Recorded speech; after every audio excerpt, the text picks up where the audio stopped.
It's another edition of Meet the Movie Press. It is November the 18th, 2016. This week, a special show. We don't have one next week. We're going to cover the big releases. We're going to talk Minecraft. We're going to talk Green Hornet, Stargate, and The Crow. What's happened to The Crow? We'll talk about that in just a minute. Welcome to Popcorn Talk, featuring movie discussion, news, and interviews. Popcorn Talk. We talk movies. And now, here's Popcorn Talk's Meet the Movie Press. Hello and early happy Thanksgiving. Now, I know perhaps you weren't expecting a show this week because obviously my co-host is not here. He's already gone off to Boston. He loves his hometown. So he's gone. So there is no Jeff this week, but joining me is Justin Kroll from Variety. Hey, guys. How are you? It's good to be back. It's we were talking about how much it's nice to have space. It's roomy. It's quite weird. It's nice now. Like, I'm used to being, like, we're scrounched together and all that stuff. But, yeah, I took over for Jeff this week. And it's funny because when we came in, I sat where you're sitting out of force of habit. You came and sat here. It's kind of like, you know, when you're a couple and you sleep on the other side of the bed and it just doesn't feel right. It takes okay, sure. You wanted this move because my imprint's right there. Exactly. Yeah, the imprint's a big thing. The imprint's a big thing. Well, welcome to my imprint. I'm glad to be here. Yeah, for an hour. Okay, it's been quite a quiet news week, but there's been quite a few things that we need to talk about. So let's start off with talking about the major release this weekend. It's kind of a lot of films have been staying out of the way of this. Everyone's been talking about this for well over a year. Big news, Fantastic Beasts and Where to Find Them. We've both seen it. We both saw that this week. There's been a lot of hype and a lot of concern over this. Obviously, it comes off the back of the hugely successful Harry Potter franchise. This is a prequel to those movies. So there is a lot of weight on this to be a success and to perform. Yeah. How do you think it did? Do you want to talk about how you liked it or not? Or? Yeah, I mean, I liked it. I did too. So my thing with these films. While I don't think this is I hated this being a Harry Potter film because at the end of the day, it's just wizards, and it's not even set in the same. It's set in the 20s. Yep. There's not a single character. Like, why is Better Call Saul a spinoff of Breaking Bad? It's because there's characters from Breaking Bad in it. Yep. There's not there's one Dumbledore's name is mentioned once, and they talk about Hogwarts on and off because Newt Scamander, the main character, went there. Yeah. Other than that felt a little bit crowbarred in. Well, it felt. What's the word I'm looking for here? It felt pressed, or like they had to have that in there. Why did Newt have to go there? I have no idea. It's because he's British and every wizard. Why isn't there other schools that's why I always as a joke. There's a state school and a public and a private university. Why don't they have more of those? And why can't it be London House Wizarding School or something like that? Wizard High. Exactly. So on that moving, so I hate calling it a spinoff but it has the music and all stuff, so we'll just call it what it is. Yeah. But I've been telling people this. I liked it, but someone asked, did you like it? And I was like, yeah, but I was like, well, what I like? I'm like, well, did you like the other ones? And that is such a clear thing for me. If you didn't like any of the Harry Potter films, if it wasn't your bag, probably go see Nocturnal Animals this weekend. Go check Arrival out. Pass on this because it is the same thing. I will say it's darker. Or not. Yeah, I want to talk about that. It's not necessarily okay.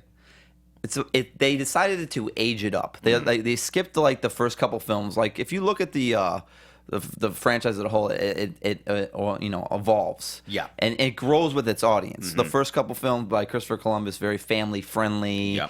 Kids, it's almost like kids, how a kid goes to school, but it just happens to be a wizardry school. The whole pace of those is different. Exactly.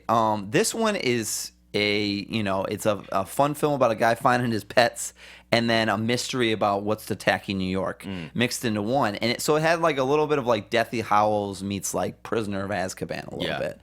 And I did like it. If anything, it's awesome. It's perfectly cast.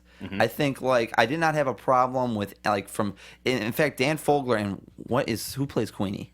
Can you look that up real quick actually? Those two were wonderful, and they were actually the I think the high points of the film. Their chemistry was fantastic. Catherine Waterston and Eddie Redmayne were pretty good. Their chemistry was pretty good, and I liked them as a whole in the film and their characters. But Dan Fogler and as soon as we get her name, I'm just grabbing it now. They were great. So I also like the Harry Potter films always happen to be like 2.5 hours. This is a nice 2-hour film and change, maybe good pacing. You don't feel like you're sitting there forever. Yeah, it was light at times, adventurous at others, good set pieces. I'll be back for the next one. We'll see if it stays that way. Someone said to me last night at a screening of Allied, one response they gave back to Warner Brothers was, Queenie's name is Queenie Goldstein. I'll just check who plays her in a second. And they said, yeah, they made her out, obviously, Goldstein's a Jewish name, and they were like, she doesn't seem very Jewish. No. So she's like the least Jewish I didn't hear her Goldstein name. they've ever I met. just thought of her as this like a New York girl. Like she had the accent really in depth. She reminded more of a kind of Chicago mole. like Marilyn Monroe almost. Yeah. That's really how she played Yeah. it. It's Alison Sudol. Alison Sudol. I believe she's like she's a pop singer in Europe. I feel like She was great. I mean, was tracking that. I remember I did a lot of the news breaks on that, and I remember Kate Upton was chasing that role, Yeah. and Jonah Hill for the Dan Fogler part. So glad they went in another direction. Yeah. I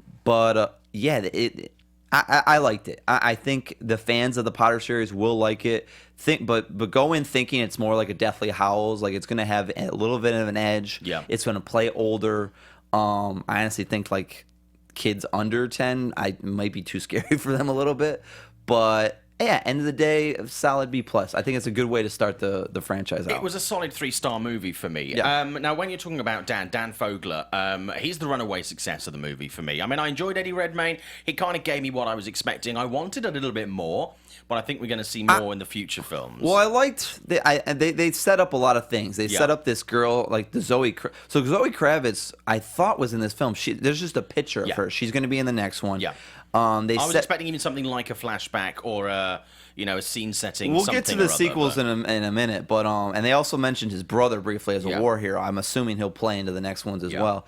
I liked Eddie, but Dan Fogler was awesome. He was in the first season of Secret and Lies with Ryan Phillippe. He was actually awesome in that show. That show's like a guilty pleasure, DVR show, but he did stand out. And when I had heard his name for this part, I was like, oh, that could be a lot of fun. And he really runs with it. My wife had no idea who he was before we saw Which this is movie great, this I week. think, And she was like, for a who lot the of people. fuck was the fat guy? He was brilliant. And I was like, that's the point. Remember, the original was built on people we didn't. A bunch of these kids we had never Exactly, seen. But yeah. Eddie and Catherine and Colin Farrell, even Ezra, you recognize a lot of people. And Emily Ezra Watson. Miller I really liked him. Yeah, he was great, and that's the role he's like. I think Jeff mentioned on the show a couple weeks ago about the Flash and how Ezra just doesn't come like he needs people around him. This is the perfect example of when he has a good support system. He really does shine when he's able to like not hold the film. You talked about darkness as well, and Ezra's a really good point to pick up on this. Actually, it is dark, and there are moments that are much darker than other parts of the movie. Which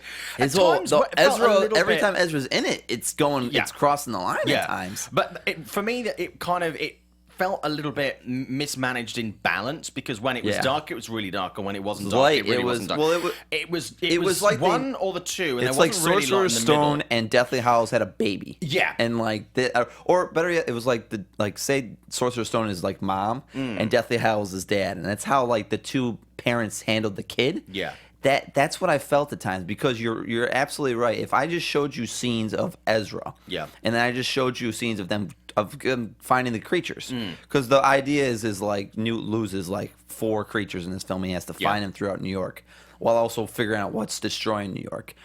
That was probably my biggest flaw from it, is like there are 2 different films at times, and that's why. And sometimes it feels like they're acting in a couple of different movies. With the Wizard Council. Yeah. That felt a little bit like that felt old school Harry Potter, whereas dark. a lot of this stuff, it opens with the Deathly Hallows, like a murder of a bunch of wizards. So I feel like, I guess the first one kind of does have a darker, like, oh, what's this mystery boy? Yeah. But if you look at the Prisoner of Azkaban is a great example of this. Like that to me was slowly getting towards more darker stuff, but stayed light. You look at Deathly Hallows, start to finish, that is a dark, edgier, almost it's a drama in a way. At times. Very much so. That's the one thing I will give against this is its identity. It maybe by being shorter, it wasn't able to find it, and I think it's going to have to find that. If you're going to do 5 films, you need to start the next movie. They need to figure out which route they want to go. Do you want to be darker and like Deathly Hallows, or do you want to do lighter? I think they have to do lighter because if they want to bridge these things. Talking about the final Harry Potter movies, part 1 and part 2. I mean, the benefit of the fact that they could make it more like a drama is the fact that, we knew the characters, we knew the situations. We had a series of movies moving up to those final 2 ones. So, they did, and here we're going back to square one where, a lot of people don't know who Newt Scamander is. Newt Scamander doesn't have the Harry Potter level of recognition currently that Harry Potter does now. Yeah, and let's segue now into the box office. Yeah. Because people have been trashing on the 60 to 70, that's a flop. No. First of all, I think this thing still overperforms. My guess is 85 right now. I sense like a Doctor Strange momentum. I also feel like families are going to come out more during the day than they would last night at the midnights. So here's the factors I'm playing in. People are thinking too much about Deathly Hallows' final production. You need to think more Sorcerer's Stone. That opened at 90. This is a new franchise in a way. While it has the Harry Potter element, people don't know what it is, so they're going to be they're not going to run out like they did for Deathly Hallows. I feel like 85, 90 is still reasonable. The film's it has 4 weeks of nothing in its way. It's got Thanksgiving to make a lot of money. Yeah. I'm not too worried about it. The other element is what you just said. There's no recognizable people in this. Yeah. And not only that, they're all adults. You had a bunch of kids in the last one. I feel that is kind of something that Eddie obviously is a star compared to what they ever had in the Harry Potter franchise, but it's still I don't know what I have here. And the final thing is what we talked about. This is PG-13. Yeah. I don't think a correct me if I'm wrong, but I think the first PG-13 Harry Potter film was the 5th one. The first 3 were definitely PG, yeah. And that obviously you're losing plenty 10, 20 million when you decide to do that for this franchise. So I'm not a big fan of people bashing these early, it's a flop. No, this is not going to be a flop. This was never expected to be like Batman, Justice League, or even the original Harry Potters. Well, they were originally tracking around 75 million. That's what we were looking at a couple of weeks ago. And I wrote a piece on Forbes people based can't, on that. The polling is with the election now. They said about 75 for Doctor Strange, and that exceeded that. I think I saw someone say 70 or 100. I'm like, that's such a broad thing. I mean, it took screenings last night, so previews and midnights, 8.75 million, which is good, which is quite impressive. And then Box Office Mojo, we're looking at about 92 million for the weekend. Yeah. I can see it doing that. I can see it doing 95. I would be quite surprised if it goes 100 million. If it hit 100, I would be like, oh wow, Warner's is going to be happy. Globally, apparently they're looking at something like 200 million. I'd say 2 to 250, which would be a great doable. Starting point. And I think word of mouth is going to be strong with it because it isn't the best. A bad movie. It's not a bad movie. This is not Suicide Squad. No. This is not Suicide Squad. It's a good movie. Picking it apart. I had fun with it. I had no problem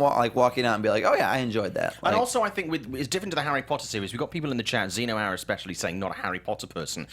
But I think then don't go see it. But I mean, I don't know what else to tell you. It's worth seeing, but I think when you say don't go and see it, I think the benefit of the fact that this is new characters in a new world is the fact that you don't have to go in there knowing anything about it does previously. Play older. Treat it like any other fantasy movie you would go and see. Exactly. You're see it. If wizarding type things is not your thing, probably find something else. Netflix and chill. If you're wizarding intolerant, yeah, exactly. Back the fuck away from the wizard buffet. That sounds like a euphemism. 2 other things I really want to talk about real quick. Sure. The Johnny Depp thing. Yeah, I was so pissed. Now, after seeing it, I was like, that would have been fun. I know people were like, oh, it played like a Scooby-Doo thing. Whatever. I still think that people would have been like, oh, wow. I would have wanted that. Let me choose how I want to react. Because I knew he was coming. We all did. Because it was big news when it was announced that he was going to be in the sequel and have a cameo in this. Yeah. I know I'm at fault a little bit because it's my line of work that the person that broke that, someone should have been like, no. You need to this is a because Variety was one of the first to post it, right? We followed. I mean, once it was out there, we did follow. But Deadline went with it. God, and now, looking back at it now, I'm just so disappointed that came just days because I was working at Reuters when that happened, and it was just after one of the very first screenings of the movie to press. Obviously, and someone told. I'm just wondering, but I mean, was that something that was okayed by Warner, or did they just go, "Fuck it, let's put the cat out of the bag and tell everybody the Depp's in it"? I mean, they could. There's no way they could have done it. Yeah. Because it was clearly shot. Like he was clearly signed on months, if not a year ago. Yeah. It was just so disappointing, and it's a shame of that's what it's come to now is like people already being because like years ago that would have been a dick swinging contest, and I think there's too much of that, and it can spoil. We things. give like the Star Wars and J.J. Abrams world shit for like hiding this stuff this time. I wish that one of those guys were involved because it was a bummer. So well, I had a really interesting conversation. I just ruined it for people. I'm sorry. It's kind of. I don't think it's a big spoiler. It's like when we found out Benedict Cumberbatch was Khan, and then IMDb straight away updated and was like, motherfucker. Well, I had a conversation this week at the AFI festival with M. Night Shyamalan and James McAvoy. Oh, you saw Split. About I haven't seen it yet, unfortunately, but they were saying I was talking about how it's one of the few films this year where it's managed to keep cameos, or in recent years, cameos and stuff like that, a secret or twists. And I said, how have you managed it when other people haven't? And James told me a really interesting story and said that basically when it was shown at Fantastic Fest, all the journalists, all the writers, all the bloggers, all the reviewers were kind of like, we've decided we are going to keep this a secret. Yeah. And so we're not going to spoil it because if you spoil that, it ruins the whole movie. Yeah. You know, it's like opening your things at Christmas. So they were like, just there was that respect that we just didn't tell anybody. Did want to miss a trick by telling people not to review the ending. Did they tell them not to review the ending? Did the Johnny Depp twist at the end of Fantastic Beasts? Did they tell the person that reported it? I mean, because I wasn't. Usually in a screening, when you and I go to these things, you know, if they want to keep things quiet, they will say, "Don't. If you're going to do anything, don't reveal that X is Y." Oh yeah, I have no idea because I saw the screening the other night and the news was already out, so I have no idea how that went about. I honestly don't know. It was just disappointing. And then the last thing the sequel is little news brief. They're expecting to shoot the sequel in January. Or first quarter, 2017. The characters to keep an eye out for, I think Newt's brother is going to play something. I don't know who it would be necessarily. And then young Dumbledore, looking at a guy probably in the 40s era, you know, something like, you know, not like a Luke Evans, but a little like a shade older than that. So that'll be interesting to see it play out over the next couple of months. Because obviously, I think like I've heard like people can't do stuff because they're already committed to this. So like, I was surprised how quickly this next one's getting ready to roll. So.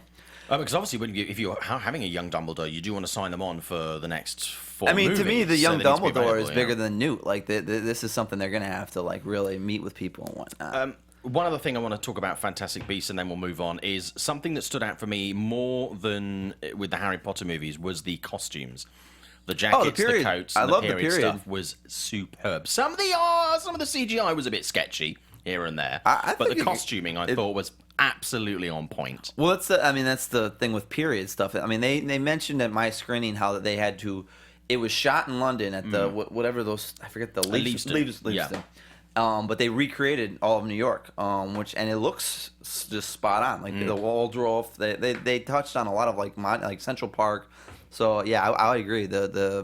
All the the below the line on Harry Potter is always pretty good. I mean, David Heyman and David Yates really know how to. And welcome back. Those guys are so great. And David Yates is going to be doing the next 4 movies. They've signed him up for all 5. Yeah, films, why would you leave at this point? He tried Tarzan. He realized. Well, I know the 2 Davids quite well. I've worked with them a lot over the years, especially right from the beginning of the Harry Potter when David Yates joined then as well. Those guys really take this stuff really, really seriously. 100%. Cheers. And they work really, really well together, you know.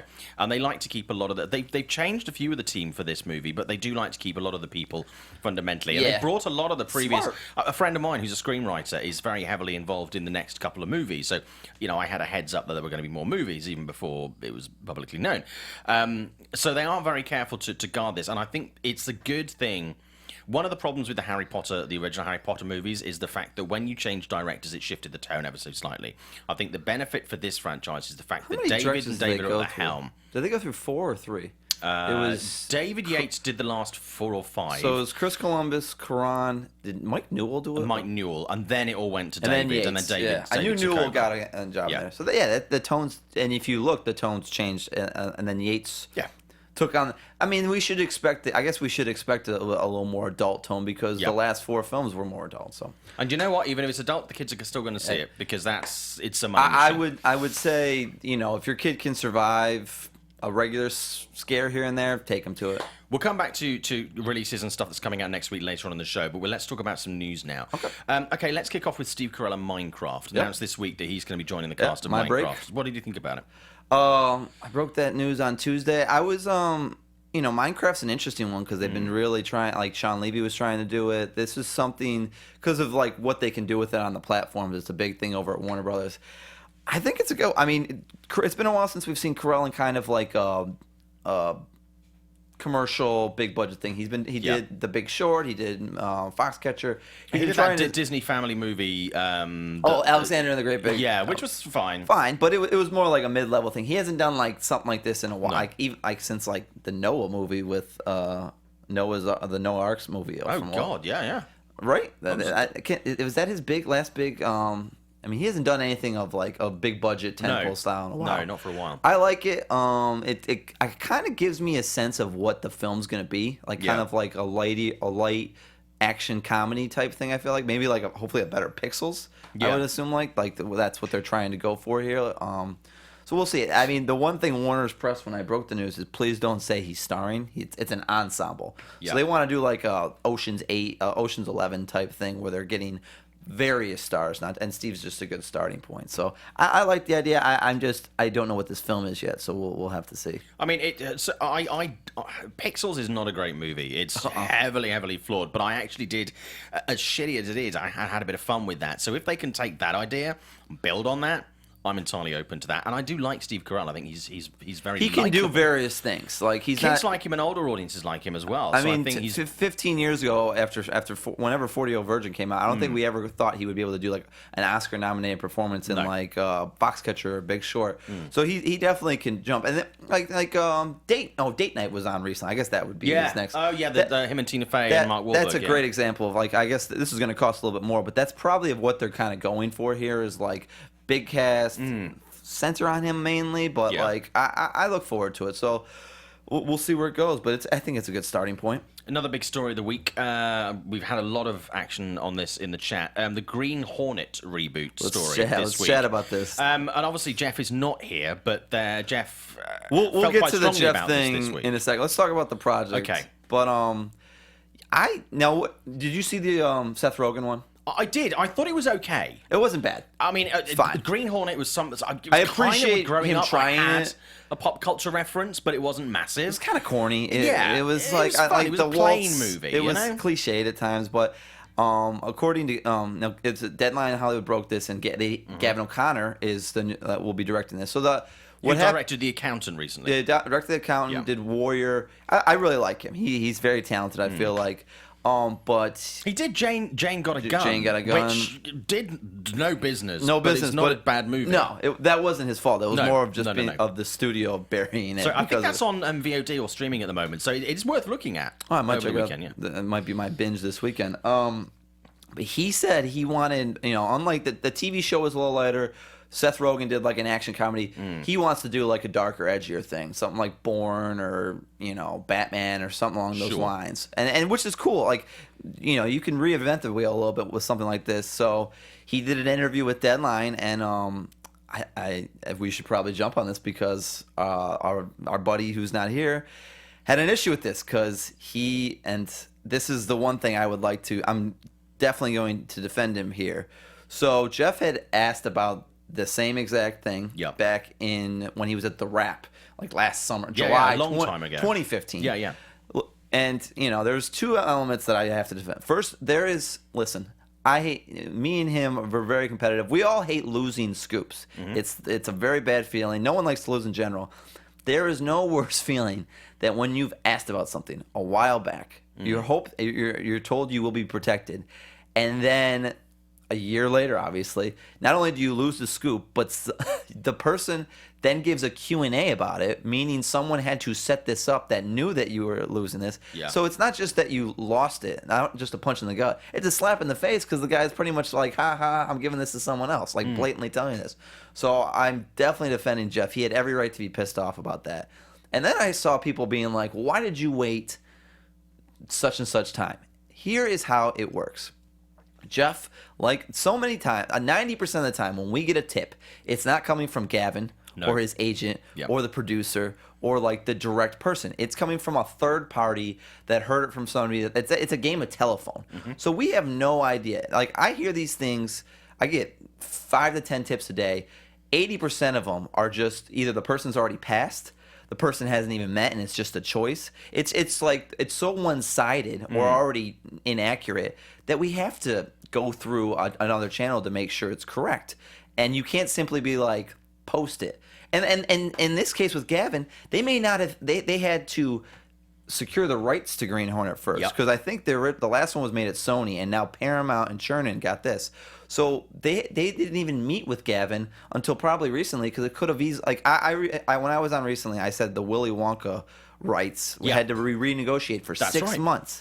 This could have been 6 months. This could have been a year, and then they would meet with Gavin. Like, they can't meet with someone about a movie until they have the film, because then you're so many things could fall apart. So that is why Jeff had to wait or just lost track of this, because they were spending so much time doing that it moved on. So those are the two things I had to defend on it, because people were jumping on his case, not only of why he was complaining, but also why did he wait. And those are the biggest cases is simply sometimes you have to wait because things aren't where they are yet. So that's that. But I am looking forward to this film. I like Gavin a lot. I mean, I think Sony kind of sat on it for a while because they were umming and ahhing whether they wanted to do another Spidey and go like, it's been long enough since the last one. The first one didn't do that great. Again? Box office was the thing either. It didn't do great. I mean, it was kind of a weird.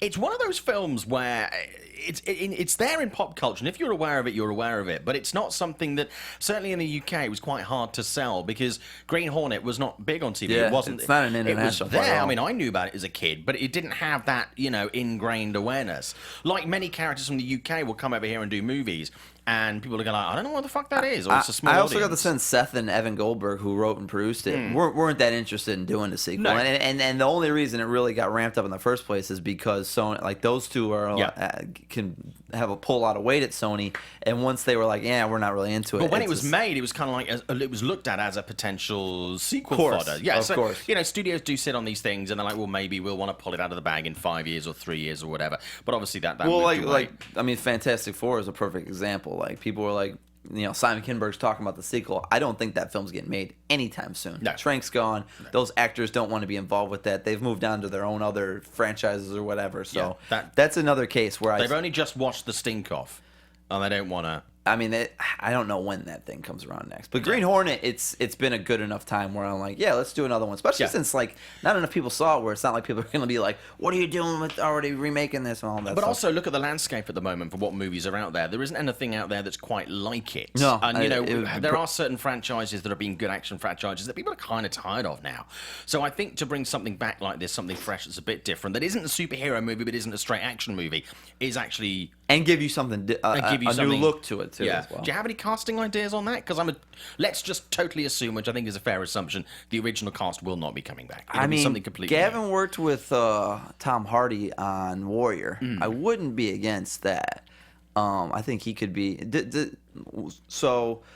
Does the character need to be? If he's going edgier, I never watched the TV show, so I'm only thinking of Seth Rogen. Does that character, not Kato, have to be more lighty? Maybe Chris Pratt. Chris Pratt would be good. For female interest, I'd like to see Emma Stone. I mean, she's a given. She's who would be your Kato? I don't know. Oh, you know who would be great? Eco from The Raid. I had exactly the same thought. He'd be awesome, especially if he's edgier too. Like if I feel like he would bring. I forget who was in Seth's. I forget what his name is. I'm blanking, but he had more of a comedic flair a little bit. Yeah. If they did that, the guy from The Raid, I feel like that's the tone. Paramount, make that happen. Get that job. Get Kato first, and then worry about the other guy later. That's all I'm saying. I mean, I'm assuming they won't whitewash it. I'm assuming they'll go for on the someone. Chat. They got any ideas there? Let's have a look. Ika's come up. Arifin Putra. Lee Byung-hun. Yes. Now, I was just trying to from think Magnificent from Seven. Magnificent Seven. When you were saying about the raid, I was like, actually, I was literally about a month ago watched a movie, and I was like, who was that guy? He's really great. He's more not used over here. charismatic too. I think he would be a good Kato. He was so good in Magnificent Seven. I'm a big fan of his work anyway, even in things like the G.I. Joe movies. Yeah, he's great in G.I. Joe. He's also really nice, and he takes that shit really seriously. So I think out of all of them, Lee Byung-han would be. He's got a in too Young Lee. because G.I. Joe, Paramount. He's got the connection. So yeah. Actually, good call. I'm predicting that now. Yeah. Actually, okay. So really good calls on that, actually. Okay, other reboot stuff that came out this week. We'll touch on this very quickly. We've had a lot of questions about this in the chat. Stargate reboot stalled. I'm kind of bummed about that because I went to see Stargate when it was in theaters purely by accident. In my realm, and I loved it. No one's been talking about that movie. So I have keep an eye on my timeline today because there will be possible news coming on a reboot that may get people excited. But in terms of Stargate, I hadn't even heard that there was. It's been about 18 months since I heard anything vaguely solid. It just doesn't.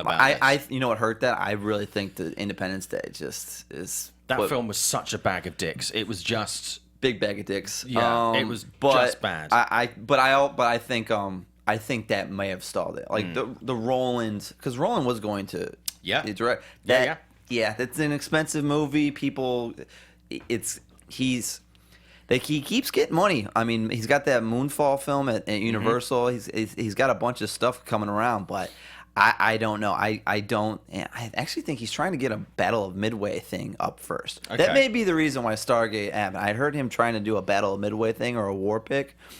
But you have to have people that want. I just talked about it with the Green Hornet.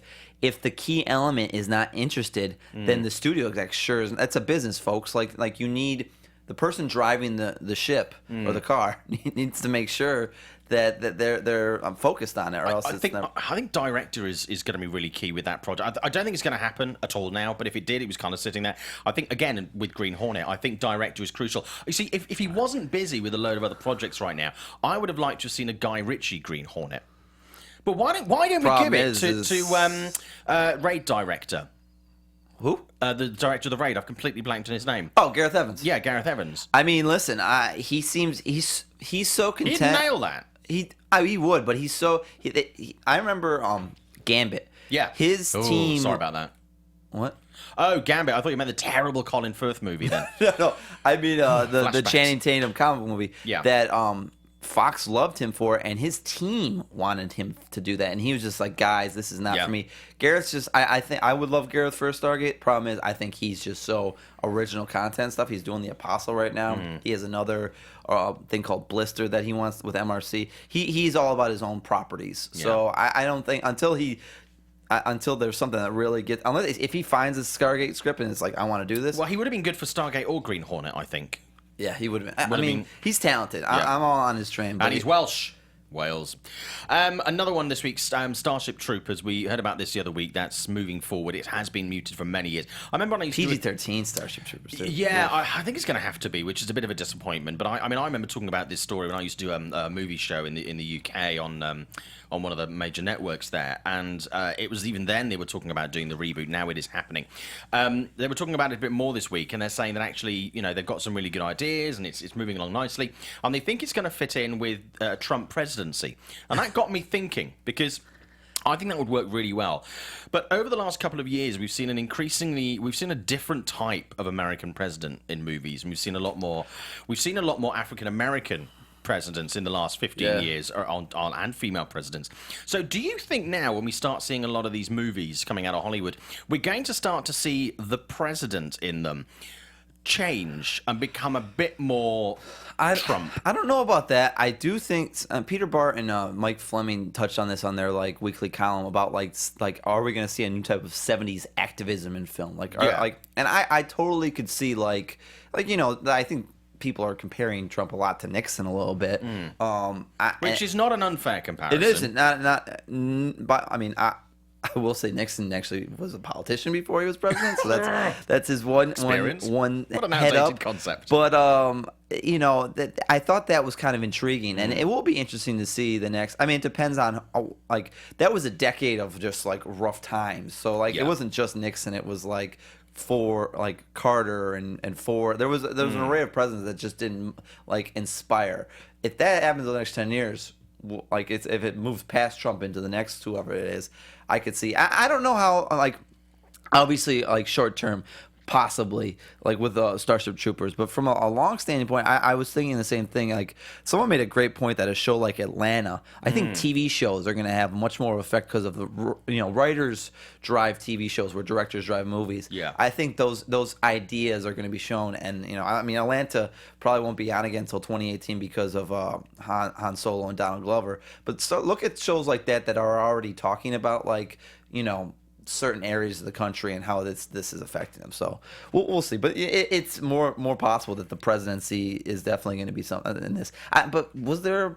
Like, they briefly saw a president in the last Starship Troopers. Yeah. So I think they're just gonna, sort of maybe amend. You mean like that. the 5-minute cameo? Is it going to be like someone like with like orange, like an orange? Yeah, tan? orange face kind of thing. Kind of. I mean, we've seen that kind of sort of presidential or leader just a figure. bad president in general. Yeah, I mean, people like it wasn't the president, but Dennis Hopper in Land of the Dead. That business guy who becomes the leader, who is a bit of a dick. I'm trying to think of thing.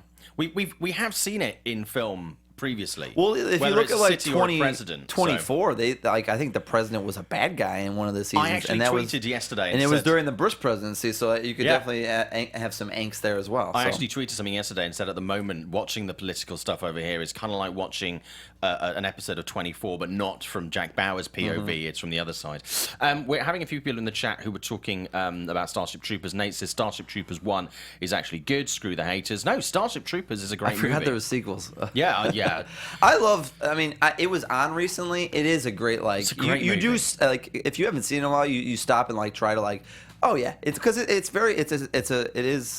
examining various things. And it's not just about bugs killing people. There's other elements there of, like, government and, like, military. And I actually was intrigued so much. I read the original book for like a book report. Oh wow! In high school, and the book is very much like a satire and examination of government, like where this kind of like expands off it. Also, vaguely sequel related, or reboot related, because this is a reboot. The Crow. Let's talk this week.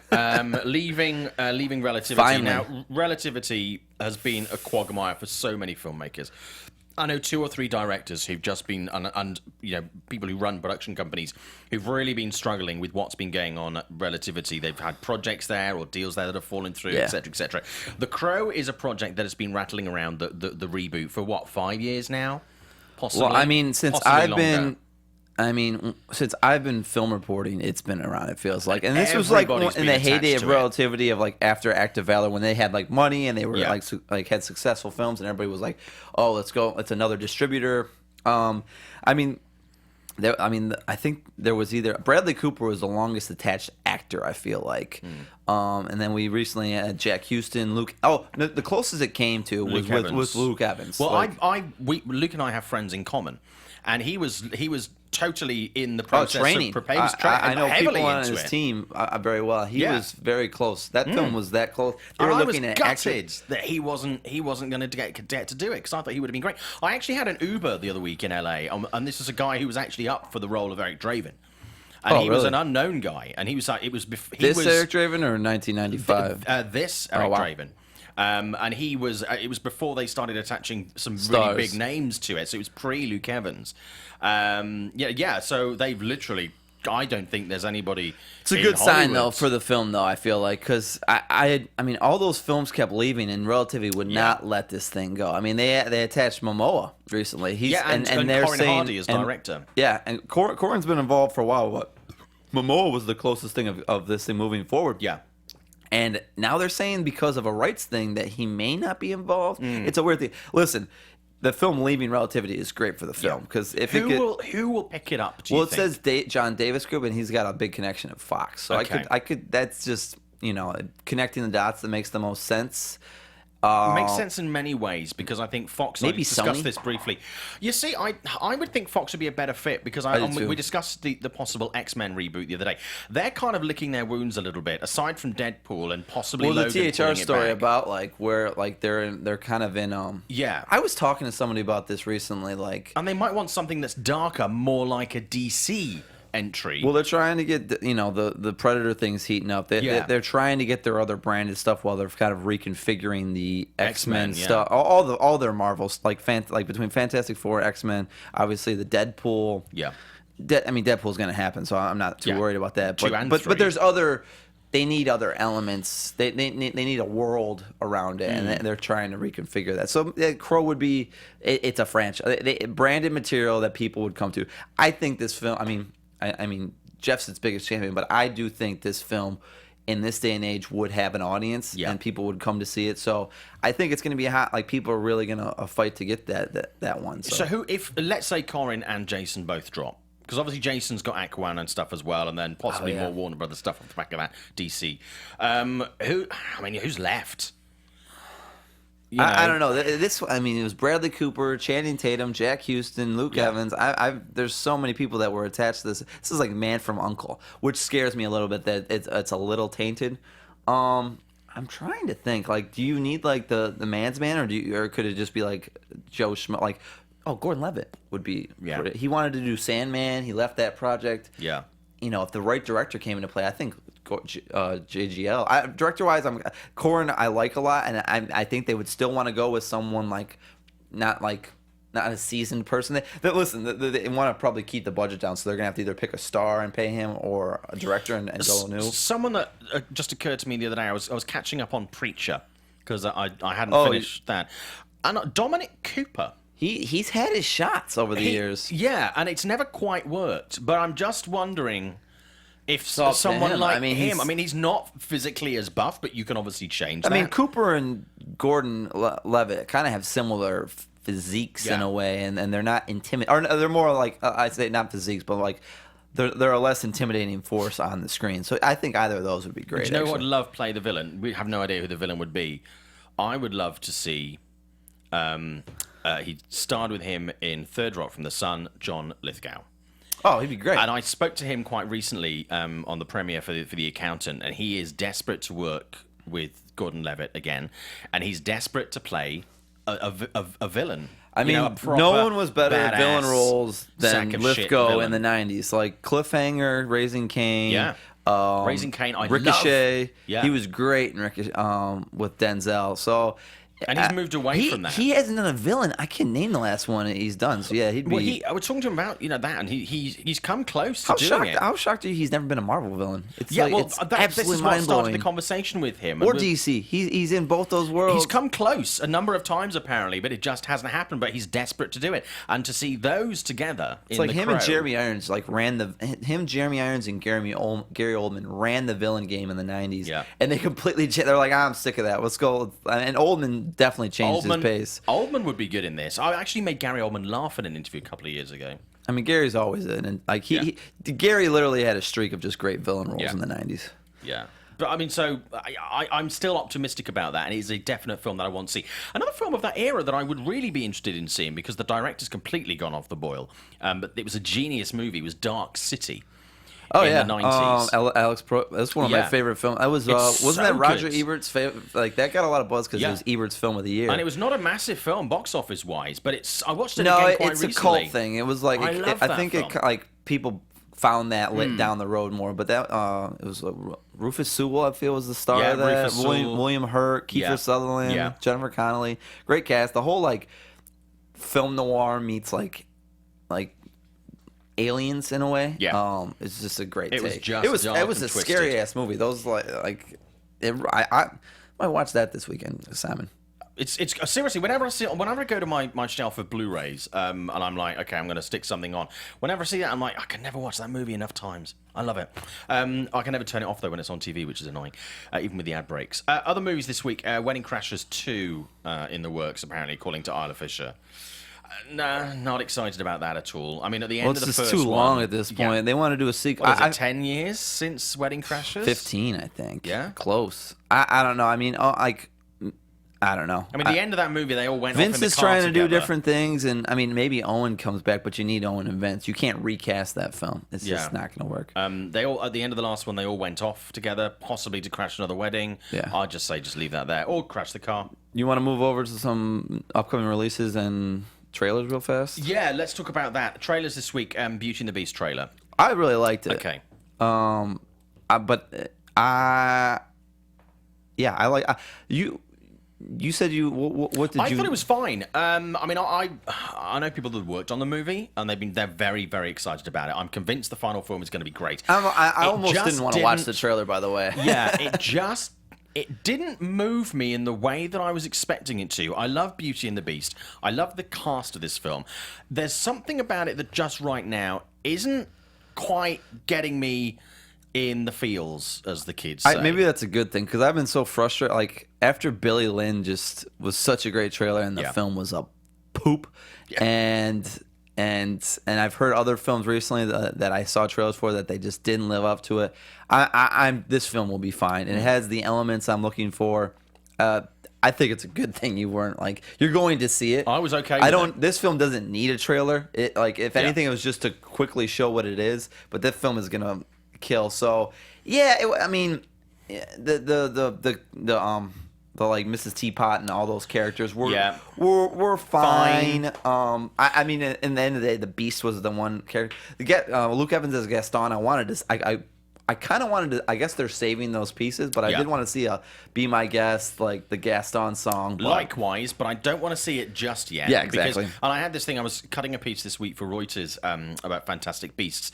And I realised that by the time they got to the most recent, the final domestic trailer, all the really cool bits of the movie I'd kind of seen. Well, and it's they like Batman versus Superman had 35 trailers, it felt like. Yeah. Or Suicide Squad had so much marketing that you... Then when you see the final movie, it's just lost that, fuck me! Or also, it just lost the scene. The scenes are gone. Yeah, do you remember the first time that you saw the ballroom scene for Beauty and the Beast, the full thing? Oh, yeah. And it was just spectacular. I think sometimes we put too much, and I've said this before, we put too much in the trailers, and it just spoils the spectacle of the film. Any Disney exec that spoil, people, you've already hinted that the film is pretty much going to be kind of a live-action version of it. Yeah. Don't spoil it. Just go in. We know it's coming. Let it be. Kong. Did you see that trailer? I did. Love. That movie looks awesome. Even at Comic-Con, when they revealed I'm shocked, the by first the way. stuff. That film had 7 rewrites. You know, every time when I'm tracking a film and someone's like, "Oh, they got a new writer," how worried I get. Like, this film is dead in the water. They don't know what to do. Now, I'm sold right now. I'm really excited about it. I was one of the few people, sort of among the journalists that I was with at Comic-Con this year, when I said, this is a film I really want to see. I'm excited by the cast. I love the look of it. I love the feel of it. And it was far from finished at that point. And still, I don't know if it's finished right now. But yeah, I was like, I really think that this is going to be a great movie. And a lot of people were very skeptical. But seeing more of it, I'm like, I am totally on board with this movie. I think... More so than I was with Godzilla.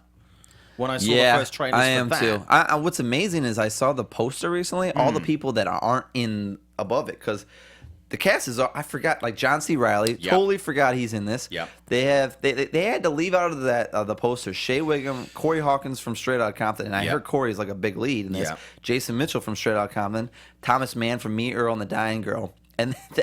But we still have Tom Hiddleston, Brie Larson, John Goodman, Samuel L. Jackson. Yep.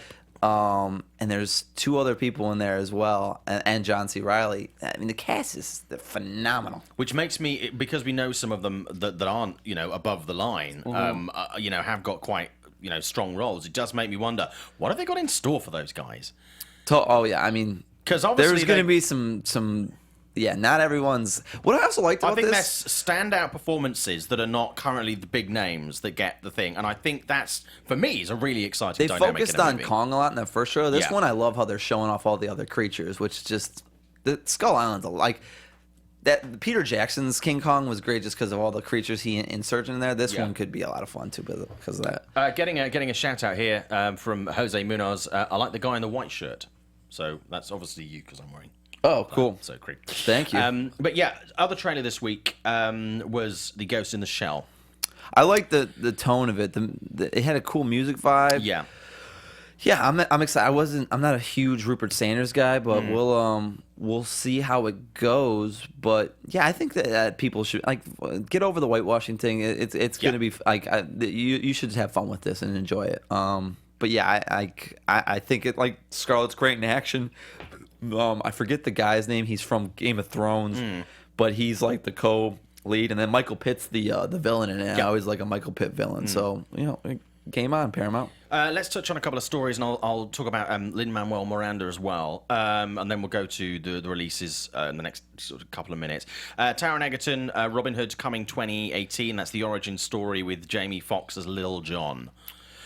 I'm not excited about this film right now. I'm open to being. I love decent Taron. cast. Yeah, Great. we'll see. Everybody's in love with Robin Hood right now that they needed to get this out, but I mean, the last Robin Hood with Russell Crowe wasn't that great. No. So, I mean, it's crazy to think that Prince of Thieves with Kevin Costner is still the top thing. Well, I mean, I guess Errol Flynn back in the day, but yeah, we'll see.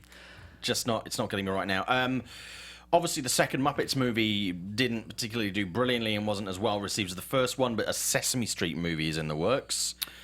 I don't know what the movie is. Don't know a huge amount about it right now. I mean, it's been bopping around for a while. Obviously, IPs like that, they're always going to be of interest to studios when they need more of those branded things. Made sense that Warner Bros. Want to do it, given that HBO, the ties there with them doing Sesame Street. So it'll be interesting to see whether it's going sort of wide theatrical or whether it's going to be. But I mean, when you compare Follow That Bird to the Muppet, movies, it's definitely going to be. They're definitely going for like a summer release, I'm sure, and getting every kid they can. I just like the Muppets. Like we had seen Muppet movies prior to the recent Muppets. Yeah. I've never seen a Sesame Street movie, so I just like, do they leave can you leave Sesame Street? Can you go into the new world? Big Bird went out into. Oh yeah. Okay, it's fine. I don't know. We'll see. It's basically the first Muppet movie, but with Big Bird. So yeah, it'll be fine. It's not going to be massive, but it'll hang around. I heard this week the Space Jam was almost penned by Spike Lee with Tiger Woods as the star, a Space Jam sequel. Space Jam. That just fills me with I don't absolute get dread. the Space Jam buzz. Obviously, it was on the way. a decent movie, but like and I want someone who's of my age who saw the original when they were a kid to tell me when the last time they watched Space Jam and tell me and then we'll watch it today and tell me how excited you are to take your kids to that. No. LeBron, he's a great basketball player, but off the court, he's just. Yeah, we'll see. I'm willing. Actually, I liked him in the Amy Schumer one, Trainwreck. I was mean, okay. I almost feel like LeBron should just go do other stuff if he wants to do that. Because Yeah. the Space Jam thing is just following in Michael's footsteps. Do something else too. Okay, Lin-Manuel Miranda. You have news. Because Moana comes out next week. So we know that he's going to be in the Mary Poppins prequel. He's going to be playing Broke Jack. that news. He is going to be doing an English accent, which he has already said is going to be so bad. So he is going to won't be know. English in that. Yes. Because the idea was supposed to be a Dick Van Dyke type character who was American in the original. Well, he certainly during the interview that he did this week, he was saying that he is going to be doing Which an is English great. accent. Okay. Now, whether it's going to be similar to Dick Van Dyke or, I don't know, but he's loves Dick Van Dyke, so I think he'll want to emulate that. Yeah. But yeah, it's going to be an English accent, but apparently it's going to be quite bad, so you won't really know where it's from. And also, a really interesting point. Obviously, we know that he's got this. Did he tell you that it was going to be quite bad, or are you just assuming that in his own words, British? it's going to be quite bad. So you Okay. won't be able to know what country he's from. Okay. But yeah, he's aiming for the English accent. Also, in the interview, he said that we talked about this before the show. He has this great relationship with Disney, of course, and he uses his musical background to get him in the door at Disney to have these conversations with people. He is a big fan of Marvel.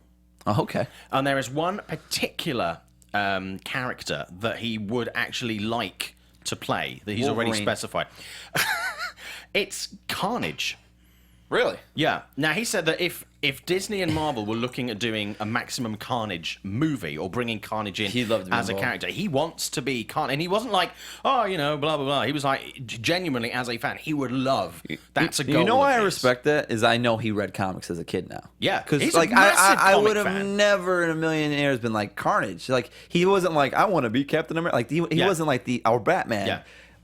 Okay, cool. And for those that you don't know, Carnage is linked to Venom. Obviously, we've seen the Spider-Man movies and stuff like that. So I see, with the expanding Spider-Man universe, that's totally doable. I mean, and he'd be good. You wonder if he told you that and he just said it so that he could get the wheels moving on something. Because why not? Just the guy is he's as hot as he's gonna get right now. I don't know if he could get any hotter. Do it. And Disney was saying he's got him locked on various projects. Obviously, there's a secret Disney project, and he's doing Little Mermaid, etc., etc. You know, he's looking at being really in bed with Disney for 8 to 10 years. Doing the songs on Little Mermaid. He's not like the prince who's... I mean, he could play the prince. He could play Ariel. I'm kidding. He'd be a great Aladdin, by the way. He'd be an awesome Aladdin.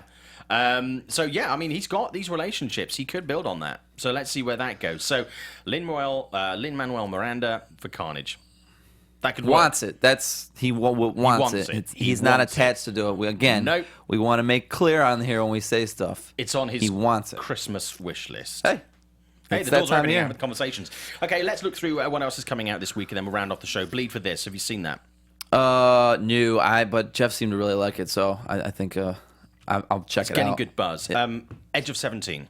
I want to see it, actually. Yeah. I need one of those films right now. A little lighthearted, like kind of John Hughes type throwback. That's how it's being pitched to audiences. Yeah. I mean, Haley Steinfeld I love anyway. I think she's great, and the script in this seems to be really, really sharp. It's a great cast. Woody Harrelson as well is in there as her teacher. I'm like that. Manchester by the Sea. Loved it. It's my favorite film of the year outside of the OJ doc. Are saying it's a masterpiece. Yeah. Casey, I'm pushing hard for I think he has a shot at Best Actor. That's really cool. If it's limited this weekend and it will be on Amazon eventually, you don't need to see it in a theater, but you should see it down the road.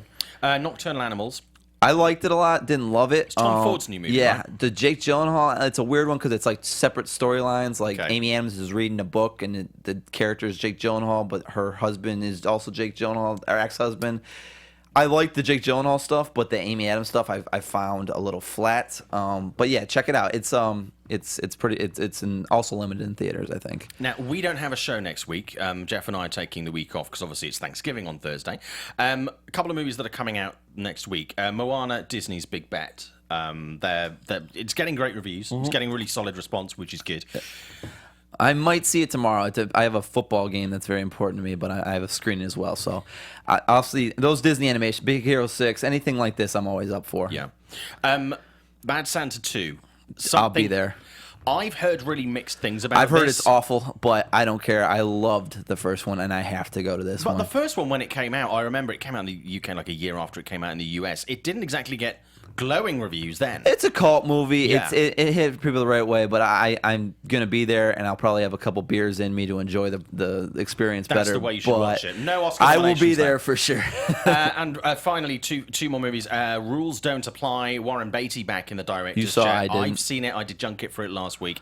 It was fine. It's a 5-6. I did a review for IGN.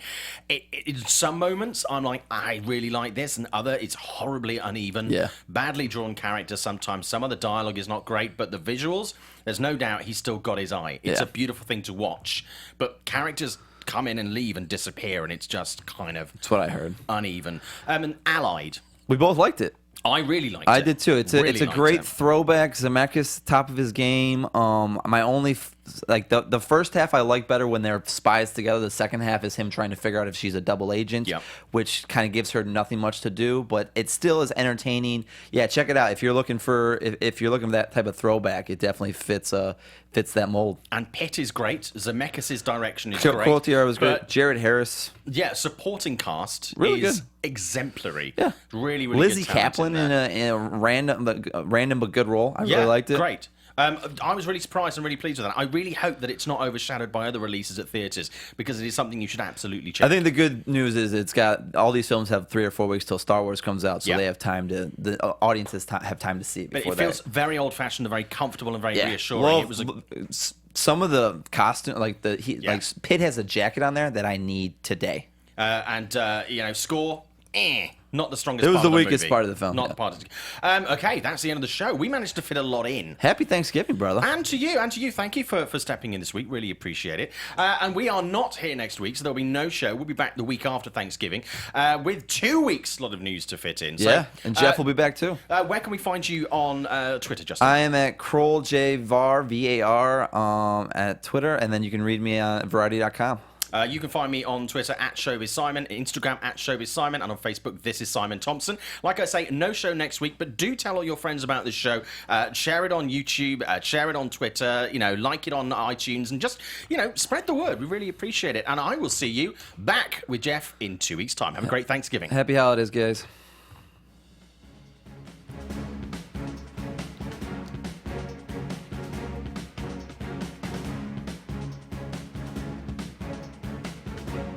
From producers Maria Menounos, Kevin Undergaro, Phil Svitek, Kristian Harloff, and the entire Popcorn Talk Network, we would like to thank you for tuning in. For questions or comments, be sure to visit popcorntalk.com. I'm Sir Richard Wentworth, and this has been a presentation of the Popcorn Talk Network. The views expressed herein are those of the hosts only and do not necessarily reflect the views of its owners or principals.